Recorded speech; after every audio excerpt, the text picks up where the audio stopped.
juga tadi pada saat pelaksanaan sholat di alun-alun, jadi ada pohon tumbang dan itu masih dalam proses perawatan di rumah sakit untuk korban-korban. Korban berapa, Pak? Ada 19 orang di rumah sakit Harapan Sehat sama Prima Medika yang dinyatakan meninggal dunia oleh dokter ada 2 orang. 2 orang. Pak, penyebabnya apa, Pak? Pohon tumbang tapi tidak ada gejala alam ya. Memangnya musibah murni ya. Artinya sholat sebenarnya lantaran saja. Itu sebelum sholat? Sesaat sebelum. Pak, harapannya, Pak? Ya, ini sekaligus juga kita harus merubah wajah kota semua ya. Sekaligus kita harus bereskan semua, kita atur lagi amanahnya dan lain-lain.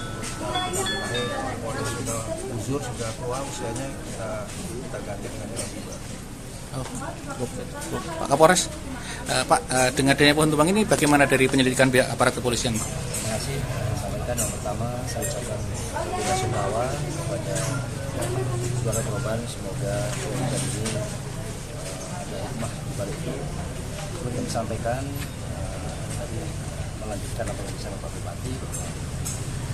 Dari Polres Pemalang sudah melakukan verifikasi, sudah melakukan pemeriksaan, kemudian korban juga sudah melakukan evakuasi dan pemeriksaan di rumah sakit. Dugaan sementara? Mungkin ada masih dalam Penyelidikan ya, Pak? Dalam sholat setelah itu pohon tumbang seketika, tidak ada angin, tidak ada apa namanya. Artinya sholat belum dimulai gitu, Mas? Belum dimulai. Itu yang kena roboh pohon berapa orang, Mas? Kurang lebih 15 orang. 15-an ya? Awas kabel. Awas kabel nyetrum.